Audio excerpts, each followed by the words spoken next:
Good morning. My name is Akshay, and I'm a consultant anaesthetist working at Imperial College London.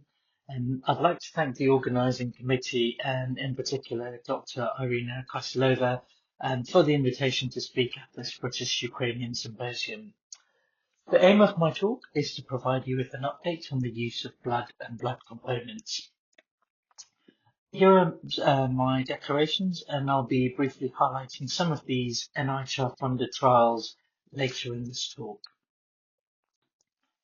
My talk is largely based on these guidelines that were published back in December 2025 and involved a fair number of people and societies covering the scope of our practice. And this is what I hope to cover over the next 20 minutes. I'll start with a bit of background. The main bulk of my talk will be on some of the key take-home messages.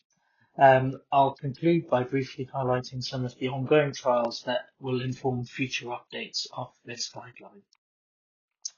So why is this important? So you can see from these figures that in the UK, we use around 2 million blood components each year, with the vast majority of these being red cells. Another reason is that the patients that we look after in theatre and or in intensive care are also some of the highest users of blood components. Yet, despite those numbers, there's still a lot that we don't know, and much of this came up in the wash with the infected blood inquiry. So, for those of you who are not aware, the infected blood inquiry was a UK public inquiry examining how thousands of recipients were infected with HIV and hepatitis through contaminated blood products and transfusions back in the 1970s up to the 1990s. It seeks to establish essentially what went wrong, to determine accountability and make recommendations to make sure that such a failure never happens again. A lot of the findings from that infected blood inquiry were, well, we particularly don't know how well matched the donor and recipient are, how much variation in practice occurs, and what the long-term consequences of transfusion are. I guess one question you can ask is, do we need yet another guideline in this space? And transfusion medicine is a rapidly evolving field, and there have been several practice-defining trials published in the last few years, along with constantly improving hemovigilance systems. And as shown in the previous slide, there has been media spotlight on transfusion with the infected blood inquiry.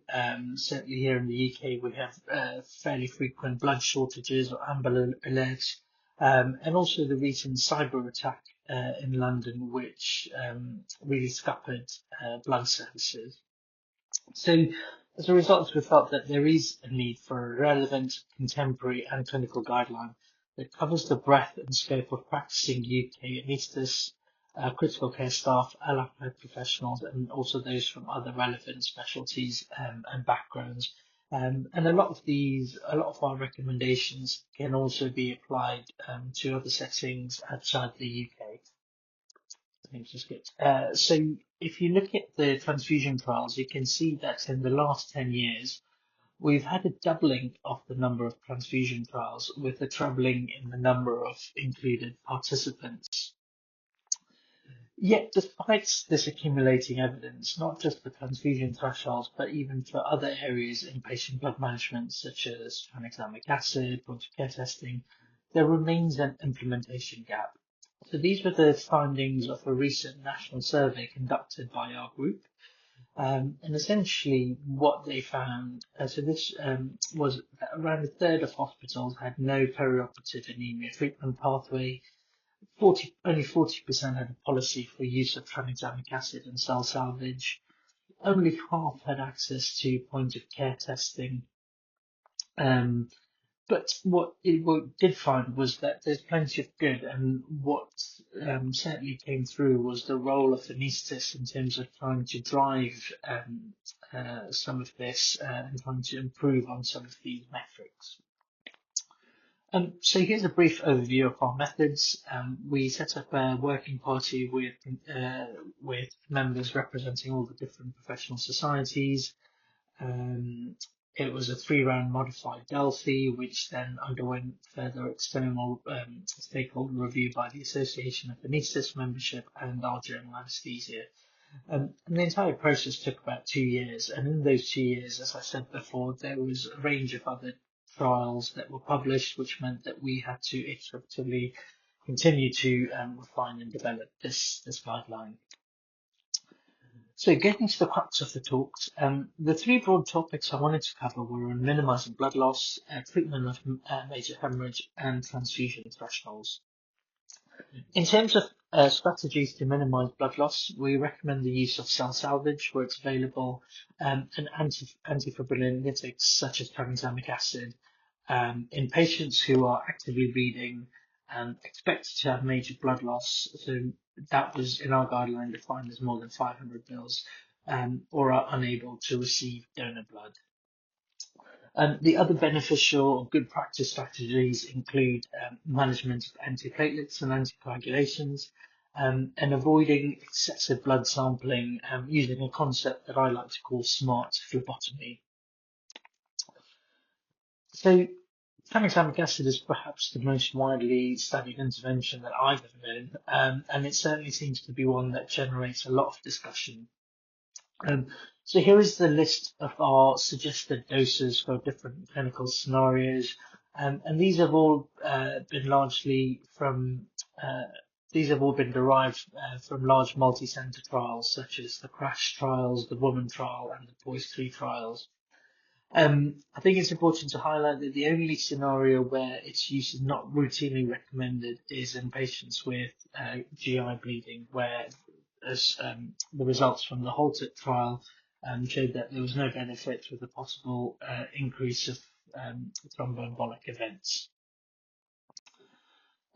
So following the publication of our guideline, the secondary analysis of POISE-3 was published, where they compared patients undergoing general versus non-general surgery. And the general surgery group mostly included patients undergoing HPB and colorectal surgery, whereas the non-general group was a heterogeneous group of thoracic, vascular, urology, spinal, plastic surgery. And what they found was that TXA was associated with a lower risk of perioperative bleeding in this group without any increase in thromboembolic events. This was the most recent update from NICE, which is our National Institute for Care and Excellence, which is essentially our overarching body which recommends which medications and guidelines to which medications to fund and national guidance. So you can see that there's very much been a shift in terms of loosening the criteria. So in our guideline, we'd said patients who are expected to bleed more than 500 mils, but this guideline is designed to make TXA more inclusive. So anyone who's having any surgery in an operating theatre where there's a risk of bleeding, or where the procedure will breach the skin or mucous membranes, should be offered tranexamic acid. But despite all the good evidence that we have to support its use, we know that around a third of potentially eligible surgical patients may not receive it. And if TXA was used optimally, it would mean around 147 fewer transfusions per 1,000 people. And our group did some qualitative work to explore some of these underlying reasons. We interviewed 22 clinicians, which included 12 surgeons, 7 anaesthetists, and 3 cell salvage practitioners. And essentially 8 key influences were identified, which are listed here on the right. And they relate to factors such as ease of availability, inclusion in the WHO checklist, and improving awareness and education. There's also certain specialty-specific risk concerns, which is important to acknowledge, as we know that uptake is low in certain surgical specialties, particularly vascular surgery. So, moving on to drugs that cause bleeding, antiplatelets are a common bugbear, and whilst we're thinking of what to do and how to manage these perioperatively, here are some important considerations. So, it is important to establish what the indication for antiplatelet therapy is, and this is particularly important if it's after an acute coronary syndrome or after an elective percutaneous coronary intervention. Other important considerations include the use of if the patient's on dual antiplatelets or platelet therapy or single agent therapy, the urgency of surgery, and the risk of bleeding versus thrombosis. Then we have various risk scores that I'm sure some of you are aware of, such as the CAD-VASc, the Revised Cardiac Risk Index, has bled. But I think it's important to highlight that these are not particularly validated in the context of withholding antiplatelets perioperatively. Certainly this perioperative literature, CAD-VASc has a poor predictive utility for perioperative stroke and certainly has bled has poor utility for predicting perioperative bleeding. So the important point here is that the period of greatest risk is within the first 4 to 6 weeks, after which this excess risk declines over time and reaching a nadir of around 6 months. But there still is a slight risk. And going back to my previous slide where I said the indication for the stents is an important consideration. And you can see here on the right that if you had a stent for an acute coronary syndrome, the recommendation is to delay non-cardiac surgery for around a year. Whereas if it's for chronic or stable coronary artery disease, surgery can be delayed for around 6 months. The latter group will only often have dual antiplatelet therapy for 6 months, followed by monotherapy. And you can see as you work further down these columns on the right, you sort of enter the zones of uncertainty where you have to think carefully if the benefits of surgery outweigh the risks. And again, another important point here to highlight is that the risk of stent thrombosis is greatest within the first 4 to 6 weeks post PCI. This is a common question, and I'm sure most of you will know the answer to this. Aspirin can be continued in most cases, and based on pharmacokinetic data, the recommended stopping times range from 3 to 7 days, depending on whether they're on clopidogrel, prasugrel, or ticagrelor. And what do you do if it's time-sensitive surgery, particularly in someone who is within 3 months of a drug-eluting stent for acute coronary syndrome? And again, a common example that certainly we experience come across in our centre in Hammersmith is someone who has got a rapidly progressing solid organ cancer. Again, as per the exam answer, you would take an MDT approach to this. You'd involve the patient, the surgeon, the cardiologist, and essentially the options that you're left with are you can continue this patient on dual antiplatelet therapy if the risk of thrombosis is felt to be greater than the risk of bleeding. You could de-escalate, so switch them from prasugrel to clopidogrel, or switch them entirely to aspirin monotherapy. If there is a very high risk of thrombosis, you may consider bridging therapy with the short-acting GP2B3A agents. But again, all of these would require close consultations with the patient surgeon and the cardiologists. What about regional anaesthesia? So this has similar stopping rules for elective surgery, but it's important to highlight that antiplatelet therapy is not an absolute contraindication, and it is more a judgment of risk depending on the type of block and patient comorbidities.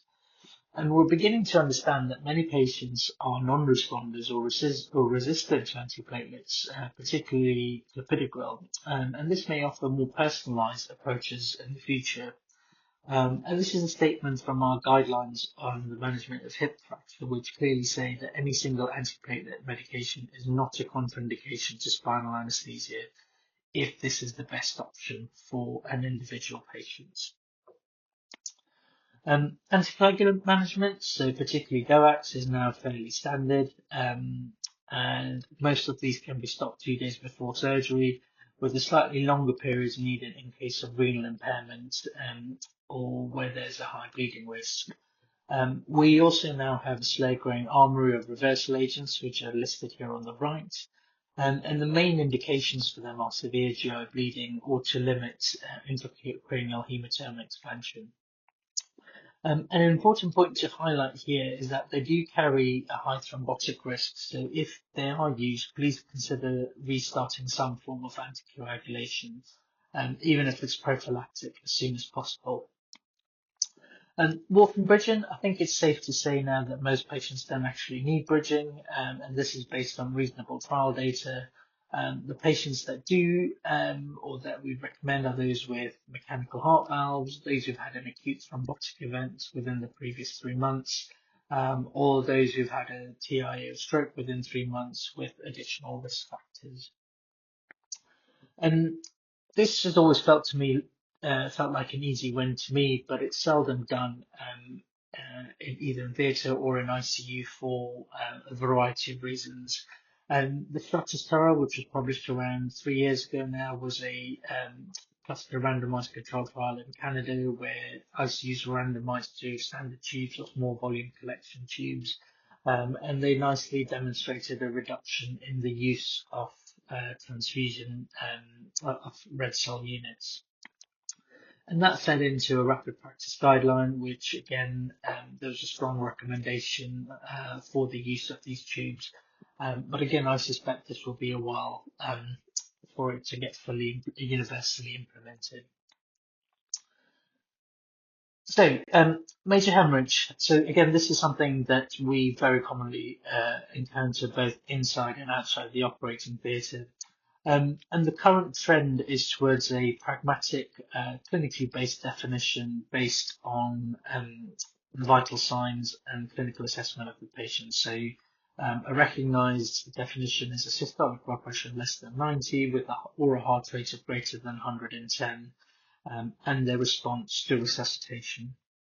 So it's important to highlight here that some of these may be masked in certain patient groups, such as those at the extremes of age or in pregnant people.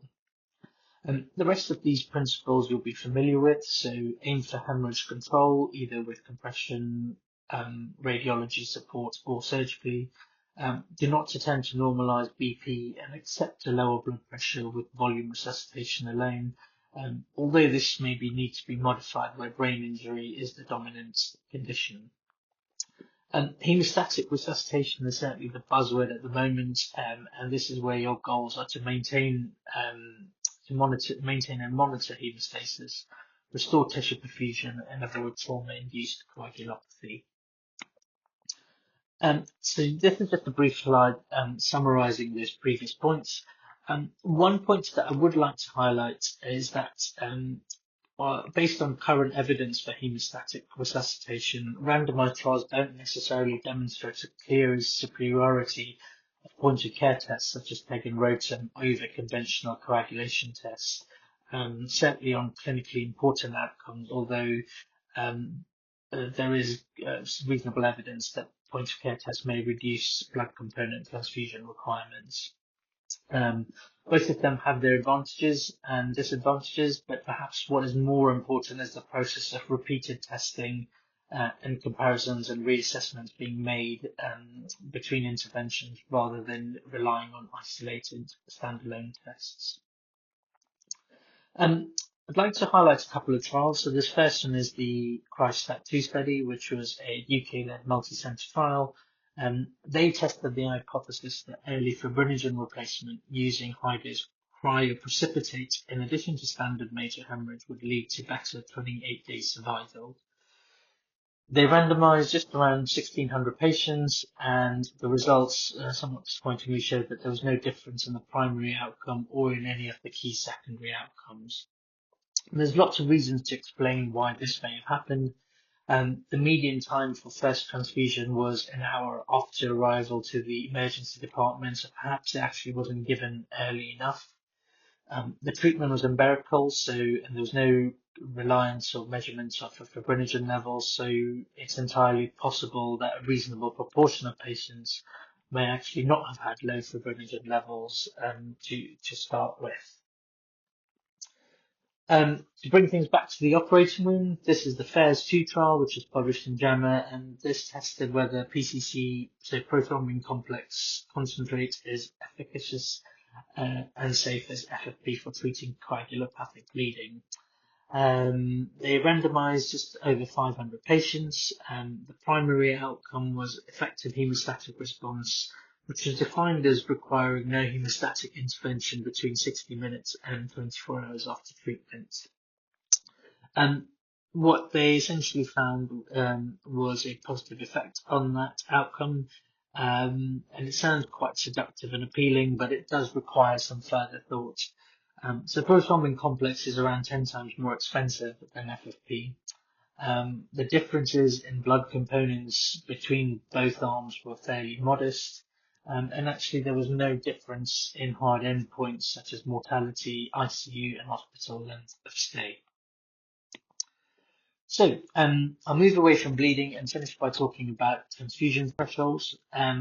So in non-bleeding patients, most our guideline and most other international guidelines will say that restricted transfusion strategy, so a target of between 70 and 80, is safe for most patients. But there are certain uncertainties. There are certain groups where there are uncertainties, such as those with acute coronary syndrome, brain injury, or active cancer. The use of alternative or physiological triggers over hemoglobin is also an area of increasing interest.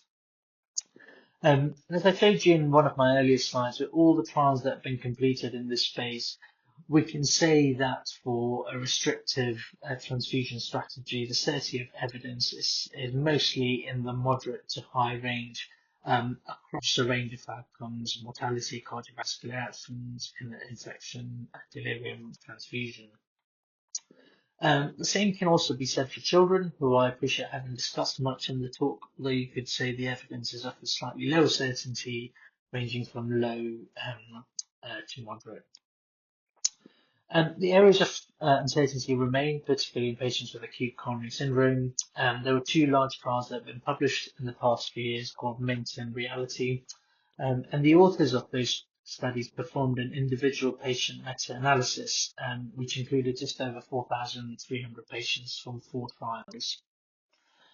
Their primary outcome was death or myocardial infarction within 30 days, and the secondary outcomes included a range of other cardiovascular outcomes. And as you can see from the forest plots, that although the confidence intervals cross the line of no effect, that overall point estimates certainly favour a liberal strategy. And this is certainly true for cardiac death, where you likelihood of dying is less if you're in the liberal transfusion arm.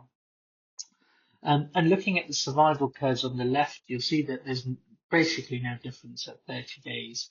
But when you look at the right, you do start to see a bit of a separation at 180 days in the liberal transfusion strategy group, which was associated with increased survival. What about brain injury? So this is from the TRAIN trial, which randomized patients to liberal or restrictive threshold, just around 400 in each arm.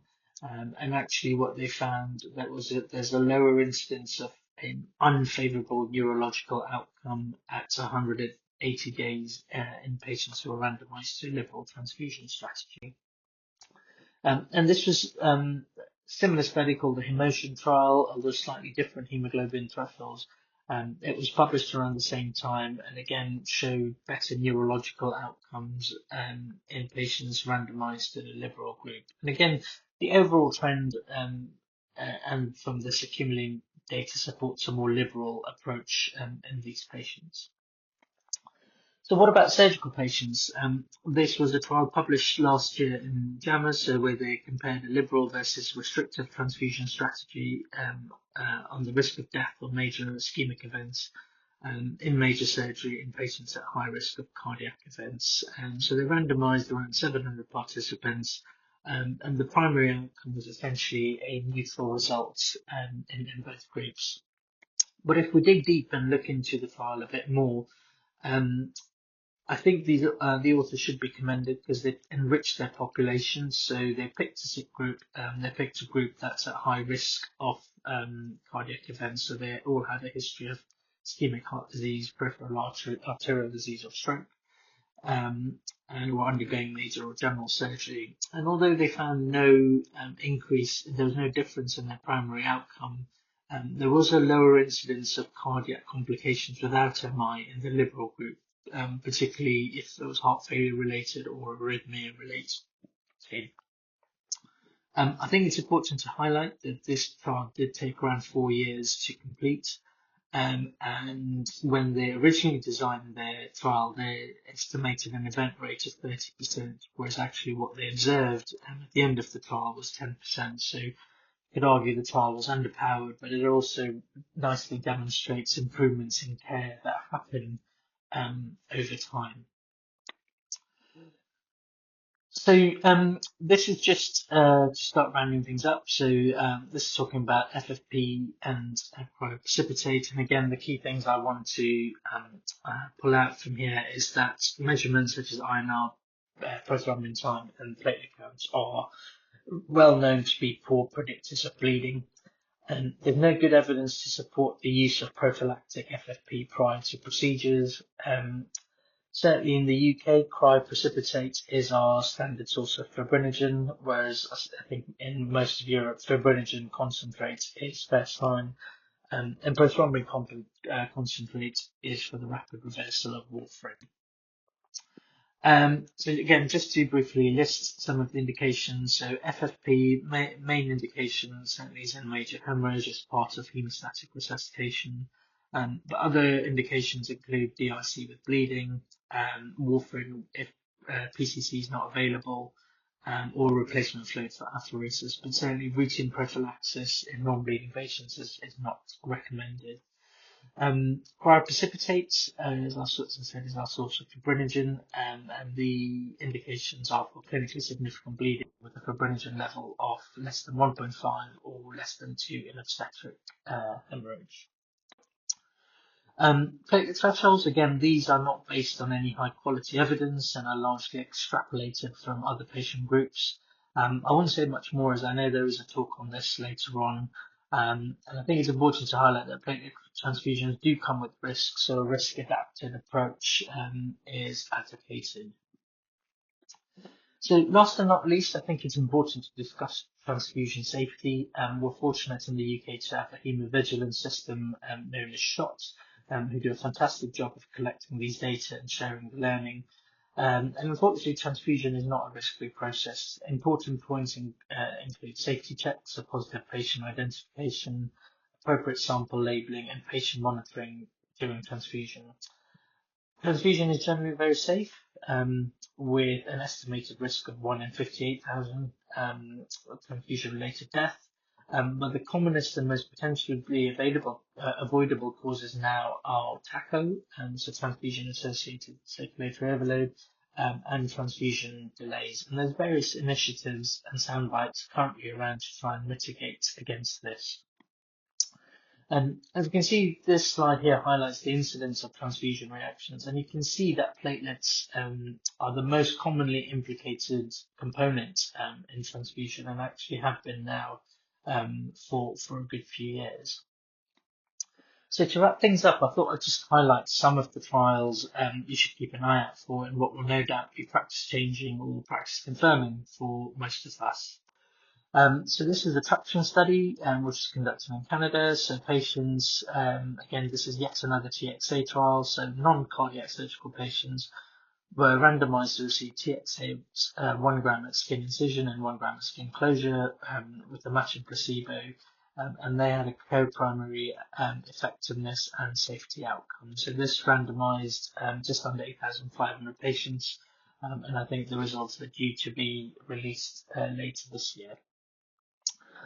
Prophecy, so similar to the phase 2 trial, is comparing prothrombin complex and FFP in patients undergoing cardiac surgery, just under 500 patients, with a primary composite outcome of mortality, organ failure, and infection. Results hip, so this is in patients who are with hip fractures. So again, it's a restrictive versus liberal transfusion threshold trial, and the primary outcome is death or major adverse cardiac events at 30 days. T4P, so this is a very cool trial that I'm fortunate to be involved with. So this is a threshold for platelet trial in critically ill patients requiring a low bleeding risk procedure, where patients are randomized to one of 5 different thresholds from between 10 to 50, and the primary outcome is 90-day all-cause mortality, and we aim to recruit over 2,550 participants. ABC, so this is looking at management of post-ICU anemia using a restrictive or a liberal transfusion threshold with a primary outcome of SF36. The results will be presented in June in critical care reviews this year. Popeye, so this is again looking at post-operative anemia, so in patients recovering from hip fracture or emergency laparotomy. It's a 3-arm trial comparing IV iron placebo versus usual medical care with a primary outcome of days at home up to 30 days after surgery, and aiming to recruit around 2,400 participants. And I think what I hope I've showed you in the last few slides, that these are big trials that aiming to recruit, between 500 to 2,500 participants.